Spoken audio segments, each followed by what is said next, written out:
GFM's TV.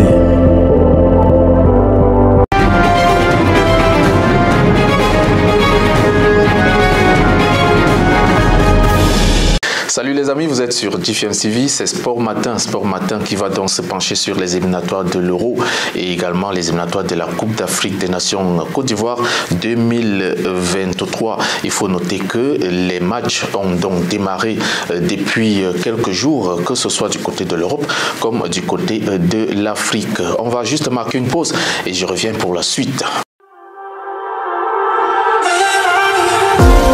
GFM's TV. Allons donc parler des éliminatoires de l'Euro avec les matchs qui ont débuté ce jeudi, mais on va s'arrêter sur la défaite de l'Italie à domicile face à l'Angleterre. 1-2. La squadra azzurra, absente de la dernière Coupe du Monde, crée donc encore du doute quant à son niveau perdu il y a quelques années. Notons que cette équipe n'a pas également participé à la Coupe du Monde 2018. Ça fait un peu trop pour l'équipe italienne qui a dominé le football mondial depuis plusieurs années, avec des générations comme celle de Maldini ou encore des Vieri. Les hommes de Roberto Mancini étaient donc déjà menés 2-0 à la mi-temps par l'Angleterre grâce au but de Declan Rice, le joueur de West Ham, et le capitaine Harry Kane qui sur penalty a doublé la mise. C'est donc uniquement le jeune Matteo Retegui qui a inscrit l'unique but des Italiens qui débutent mal, très mal, cette campagne d'éliminatoire de l'Euro. On espère que l'équipe de Roberto Mancini va très vite se remettre et va revenir, n'est-ce pas, au niveau. Et notons que ce n'est que le premier match, donc on va quand même espérer que Marco Verratti, qui était d'abord le capitaine, et ses coéquipiers pourront très rapidement se remettre. Parlons du Portugal. Le Portugal qui n'a pas tremblé face à Liechtenstein, même si les coéquipiers de Cristiano Ronaldo menaient uniquement 1-0 à la mi-temps avec ce but de Joao Cancelo, le joueur du Bayern de Munich. Bernardo Silva, lui, que vous connaissez très bien du côté de Manchester City, a aggravé le score dans cette rencontre. C'était dès la reprise. Et puis, l'homme qu'on attendait tous a réalisé le doublé. Oui, CR7. Cristiano Ronaldo, auteur d'un doublé dans cette rencontre avec un penalty marqué. Il a permis au Portugal de l'emporter 4-0 dans cette rencontre face à Liechtenstein. Notons que Ronaldo a repris confiance parce qu'en Coupe du Monde, il était, n'est-ce pas très apprécié par l'ancien sélectionneur, mais le nouveau qui est arrivé lui fait totalement confiance et a, n'est-ce pas, remis les choses dans les normes pour que CR7 retrouve la confiance qui était partie il y a un moment. Aujourd'hui donc, on va vivre un certain France-Pays-Bas avec Kylian Mbappé comme capitaine. Ça sera la première, n'est-ce pas, le nouveau capitaine des Bleus qui va donc prendre, n'est-ce pas, ses responsabilités dans cette rencontre. L'attaquant du Paris Saint-Germain est donc désormais sous un autre rôle et l'attention sera portée sur son attitude durant cette rencontre avec le brassard des Bleus. Il hérite ici à Hugo Lloris, n'est-ce pas, qui a pris sa retraite internationale. Du côté des Pays-Bas, n'est-ce pas, il faut dire que c'est pas la sérénité totale, c'est un tout petit peu compliqué avec plusieurs forfaits. Donc 5 joueurs touchés par un virus. On peut citer ici le joueur de Liverpool, Cody Gakpo, qui sera absent dans cette rencontre. Il y a également le défenseur du Bayern de Munich, Matthijs de Ligt, qui est aussi absent. On peut aussi parler de l'absence de Sven Botman ou encore Johan Vermen, sans oublier Bart Verbruggen. Ce sont donc des joueurs clés de cette équipe néerlandaise qui vont manquer cette rencontre face à la France. Ça va être un tout petit peu compliqué pour les joueurs de Ronald Koeman, nouvellement nommé sélectionneur de cette équipe des Pays-Bas. En plus donc d'autres absences comme Frenkie de Jong, le milieu de terrain du FC Barcelone. Lui, il était déjà forfait depuis avant cette rencontre, ainsi que Steven Bergwijn. Ça fait un peu trop, mais cette équipe ira, n'est-ce pas, rencontrer, faire face à l'équipe française qui aussi a beaucoup de cadres qui sont partis. C'est comme une reconstruction du côté de Didier Deschamps. Ça va donc être une équipe néerlandaise décimée mais affaibli qu'on verra ce soir face au vice-champion du monde, l'équipe de France qui est vice-championne du monde. J'y arrive.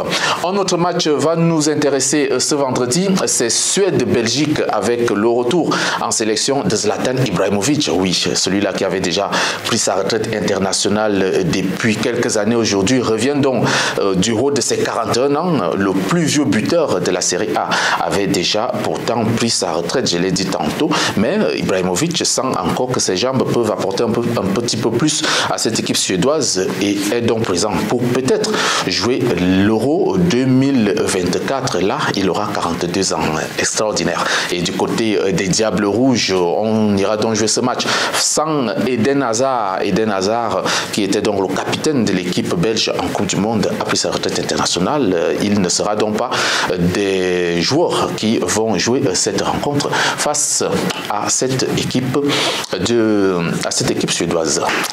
Chers amis, on a fait un tour du côté de l'Europe. Allons-y voir qu'est-ce qui se passe en Afrique avec, n'est-ce pas, les éliminatoires de la CAN 2023 qui se poursuivent. Et ce jeudi, la République centrafricaine est allée battre Madagascar 3-0. Une victoire qui propulse les Fauves de Bangui à la 3e place ex-aequo avec 4 points, tout comme l'Angola. L'Angola qui a été battu par le Ghana 1-0. L'Angola a été battu par les Black Stars du Ghana 1-0 dans le groupe E, ce qui fait donc que le Ghana est seul leader et l'Angola et puis cette équipe de la République centrafricaine compte donc 4 points. Les deux, Madagascar est dernier avec 0 points. C'est un peu le point dans ce groupe E. Et puis on va parler, n'est-ce pas, de cette rencontre entre le Soudan du Sud qui est donc et le Congo, le Soudan du Sud qui est allé battre le Congo 2-1. Ça, il faut le noter, le football, n'est-ce pas, est une révolution en Afrique aujourd'hui. Le Soudan du Sud fait donc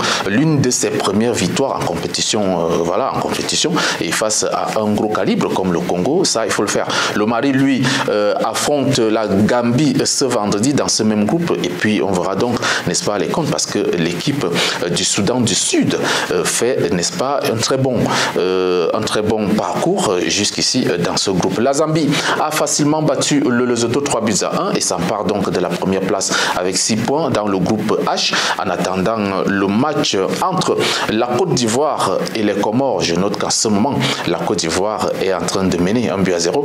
Le match est à la mi-temps, puisque là où on fait l'émission, le match est en train de se jouer donc ce vendredi. Donc les éléphants mènent 1-0 face aux Comores. Les Panthères du Gabon, eux, ont battu dans la douleur l'équipe du Soudan 1-0 et s'emparent de la première place du groupe I en attendant, n'est-ce pas, le résultat final entre la Mauritanie et la République démocratique du Congo. Notons que la République démocratique du Congo est en train de mener la Mauritanie en ce moment sur le score, n'est-ce pas, de 2-0. Les Léopards de la République démocratique du Congo doivent impérativement battre cette équipe mauritanienne pour revenir dans la compétition, parce que jusque-là, l'équipe congolaise comptait que 0 points et accusait donc un grand retard. Il faut noter aussi que les Fennecs de l'Algérie ont battu difficilement le Niger 2-1, alors que les MENA du Niger menaient 1-0 à la mi-temps. Il a fallu que Alassane marque contre son camp. Le défenseur de cette équipe du Niger a marqué contre son camp en début de deuxième mi-temps. Et puis, c'est, n'est-ce pas, à la 89e minute que Riyad Mahrez est allé marquer le deuxième but algérien, donc, qui est donc allé arracher la victoire pour les hommes de Djamel Belmadi. Cette victoire qui permet, n'est-ce pas, aux Fennecs d'Algérie de mettre, n'est-ce pas, un cap vers la qualification pour la Côte d'Ivoire. L'équipe algérienne compte aujourd'hui 9 points et ça fait donc 9 sur 9 alors qu'on vivra, n'est-ce pas, le match Ouganda-Tanzanie toujours dans ce groupe F. Mais je vous rappelle aussi, chers amis, que la Tanzanie est en train de mener à la mi-temps 1-0 du côté de l'Ouganda. On vous donnera la totalité des scores de cette troisième journée de ces éliminatoires de la Coupe d'Afrique des Nations dans notre prochaine édition de Sport Matin. Notons que le Cameroun joue aussi tout à l'heure dès 20h30. Il y a d'autres matchs à venir ce vendredi et puis mardi, n'est-ce pas, lundi, on reviendra pour vous donner tous les résultats, n'est-ce pas, enregistrés. Portez-vous bien, c'était Sport Matin. On se retrouve lundi pour une autre sortie avec d'autres informations. À très bientôt.